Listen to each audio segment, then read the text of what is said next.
Welcome back to my YouTube channel UGC NET JRF history. आज की video का हमारा टॉपिक है अरबों की सिंध विजय के प्रभाव क्या पड़े। क्योंकि इससे पहले हमने जिस वीडियो में अरबों की सिंध विजय के बारे में डिस्कस किया था, आज हम इस वीडियो में अरबों की सिंध विजय के प्रभाव, अरबों ने जब सिंध पर विजय प्राप्त की तो उसके प्रभाव जो है क्या हुए, इस वीडियो में आज हम डिस्कस करने वाले हैं। तो आप वीडियो को लाइक कीजिएगा, शेयर कीजिएगा, चैनल को सब्सक्राइब जरूर कीजिएगा और आप वीडियो को एंड तक देखिएगा। तो बात करते हैं अरबों की सिंध विजय के प्रभावों की। तो उससे पहले मोहम्मद बिन कासिम की जो मृत्यु हो जाती है उसके बाद में भारत में अरबों का जो राज्य विस्तार है वो बहुत ज़्यादा शिथिल पड़ जाता है, कमज़ोर पड़ जाता है। 714 ईस्वी में खलीफा की मृत्यु के बाद खलीफा की भी मृत्यु हो जाती है। उसके बाद में आंतरिक अशांति के कारण अरबों के अधीन क्षेत्रों में नियुक्त राज्यपाल और सरदार धीरे धीरे जो है स्वतंत्र होते रहते हैं। जो राज्यपाल इन्होंने अधीन क्षेत्रों में नियुक्त किए हुए थे वो जो है स्वतंत्रता की घोषणा कर देते हैं, स्वतंत्र हो जाते हैं। खलीफा हिसाम के समय जुनीद की नियुक्ति सिंध के गवर्नर के रूप में हुई थी। सिंध का गवर्नर उसे बनाया गया था। कालांतर में सिंध से बाहर राज्य विस्तार के दौरान उसे कई भारतीय राज्यों से परास्त होना पड़ा, वो उन भारतीय राज्यों से हार जाते हैं। भोज के ग्वालियर प्रशस्ति में नागभट्ट प्रथम को मलेच्छों अथवा अरबों को परास्त करने का श्रेय दिया जाता है। भोज की ग्वालियर प्रशस्ति में नागभट्ट प्रथम के द्वारा अरबों को हराने का जो विवरण है वो हमें ग्वालियर प्रशस्ति से मिलता है। मैंने आपको जब नागभट्ट प्रथम, जब मैं प्रतिहार वंश पढ़ा रही थी उस टाइम मैंने आपको ये बात बताई थी। इसे पढ़ने के लिए आप जो पहली वीडियो है ना हमारी राजपूत डायनेस्टी के ऊपर, जिसमें प्रतिहार डायनेस्टी के ऊपर जो वीडियो बनाई है उसमें नागभट्ट प्रथम के बारे में मैंने अच्छे से डिटेल से बताया हुआ है, तो आप वो वीडियो देख सकते हैं।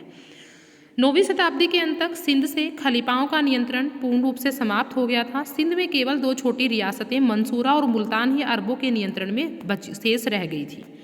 सिंध विजय के प्रभाव के संबंध में लेन पूल जो कि इतिहासकार हैं एक, वो कहते हैं, उन्होंने कहा है कि सिंध को अरबों ने विजित तो किया, उसे जीत तो लिया, लेकिन यह विजय ऐतिहासिक और इस्लाम धर्म की घटना मात्र ही रही। ऐसा कहा जाता है कि इस्लाम धर्म के लिए एक घटना थी, यह एक प्रभाव रहित विजय थी।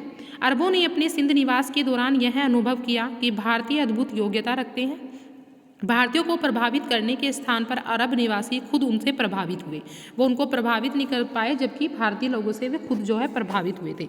अरब विद्वानों ने ब्राह्मणों और बौद्ध भिक्षुओं से दर्शन, ज्योतिष, गणित, चिकित्सा, रसायन शास्त्र आदि की शिक्षा जो है ग्रहण की और उसे आत्मसात किया, उसे आगे तक बरकरार रखा। इन सभी की शिक्षा अरब विद्वानों ने यहाँ के विद्वानों से सीखी थी। ऐसा माना जाता है कि 8वीं शताब्दी में खलीफा मंसूर के समय अरब विद्वान अपने साथ ब्रह्मागुप्त द्वारा रचित एक पुस्तक थी ब्रह्मा सिद्धांत, उसको श्रीहर्ष द्वारा रचित एक खंड खाद्य अरब ले गए थे। ये दो जो ग्रंथ हैं हमारे, ये जो है अरब लेकर चले गए थे, जहाँ भारतीय विद्वानों की सहायता से उनका अरबी भाषा में अनुवाद कराया गया था। यहाँ की भाषा से उन्हें अरबी भाषा में अनुवादित कराया गया विद्वानों की हेल्प से। ज्योतिष ज्ञान का अरबों पर अत्यधिक प्रभाव पड़ा था। खगोल शास्त्र में भी अरबों ने रुचि ली। सिंध विजय के प्रभाव ये पड़े हैं कि ज्योतिष ज्ञान का अरबों पर बहुत ज़्यादा प्रभाव पड़ा और खगोल शास्त्र में भी अरबों ने रुचि दिखाई। शून्य और दार्शनिक पद्धति का ज्ञान सीखकर अरबों ने इसे रोमन साम्राज्य में भी प्रचार प्रसार किया। वस्तुतः 9वीं शताब्दी में गणितज्ञ अल ख्वारिज्म ने इसे अरब में लोकप्रिय बनाया था और 12वीं सदी में ईसाई मठवासी अबेलार्ड द्वारा यह ज्ञान जो है यूरोप तक पहुंचा और इसे अरब अंक पद्धति नाम से जाना गया। भारत अरब व्यापारिक संबंधों में वृद्धि हुई। इसे तब और बढ़ावा मिला जब अब्बासी खलीफा ने बगदाद की स्थापना की।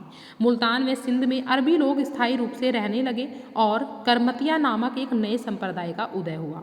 नोट है कि अरबों को यह श्रेय दिया जाता है कि उसने चीन द्वारा आविष्कृत कागज, कपास जो कि कुतुबनुमा और दिक्सूचक था, छपाई खाना, बारूद आदि के ज्ञान को यूरोप पहुंचाया था।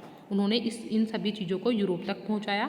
मंदिरों के मंडप के बुर्ज को उन्होंने मस्जिदों और मकबरों का बुर्ज बनाकर भारत की कला का अनुसरण किया। जो मंदिरों के मंडप बनाए जाते थे, बुर्ज जिस तरीके से बनाए जाते थे, अरबों ने मस्जिदों और मकबरों के बुर्ज को ऐसे बनाया और भारत की जो कला है उसका अनुसरण किया। मस्जिदों में प्रार्थना के गलीचे के नुकीले घुमाव को मेहराब, जो कि गुंबद मेहराब की तरह बनाए गए थे, हिंदुओं और बौद्धों के धर्मस्थलों के चिन्ह थे। मस्जिदें विष्णु धर्म की भांति थी। मस्जिदें विष्णु मंदिर की भांति थी। मस्जिदों के प्रवेश द्वार मंदिरों के गोपुरम और भारतीय गांवों के द्वारों से मिलते जुलते थे। मस्जिदों की मीनारें भारत की विजय स्तंभों की नकल थी। जो भारत के विजय स्तंभ बनाए गए थे उनकी जो मस्जिदों की मीनारें थी वो उनके स्तंभों की नकल थी। आज भी आप देखते हैं। तमाम विशेषताओं के बावजूद यह पूर्णतः खारिज कर देना ही जो विस्तार अरबों की सिंध विजय के पूर्ण रूप से प्रभाव रहित थी उचित नहीं है, क्योंकि हमें यह भोज के स्वीकार करना होगा।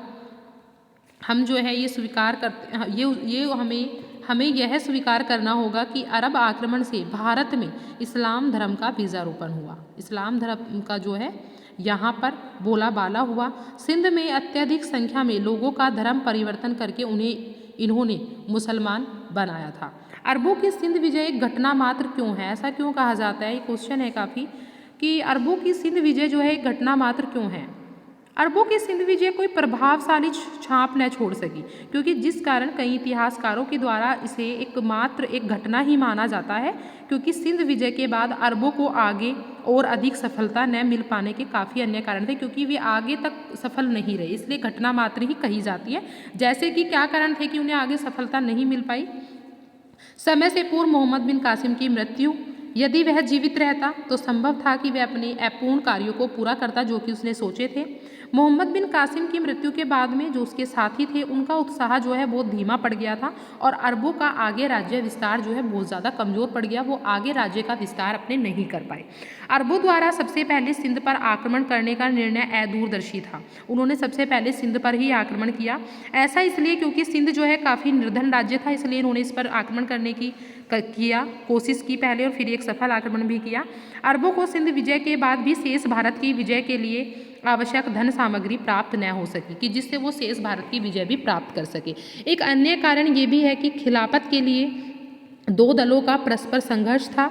750 ईस्वी में एक क्रांति के परिणाम स्वरूप उमैयद खलीफाओं का पतन होने पर अब्बासी लोग सशक्त हो गए थे, क्योंकि सिंध की विजय उमैयदों से आरंभ हुई थी, लेकिन बाद में अब्बासी जो खलीफा हैं अब्बासियों की इसमें रुचि नहीं थी। अब्बासियों ने सिंध में अपने अधिकारियों को यह आज्ञा देकर भेजा था कि वे उम्मेद राज्यपालों और अधिकारों को उनके पदों से हटा देंगे, लेकिन आंतरिक अशांति के कारण उस टाइम वहाँ पर उस क्षेत्र में शांति नहीं थी। अशांति के कारण सिंध के राज्यपाल और सरदार जो है लगभग सभी स्वतंत्र हो गए थे, कोई किसी की अधीनता स्वीकार करने को तैयार नहीं था।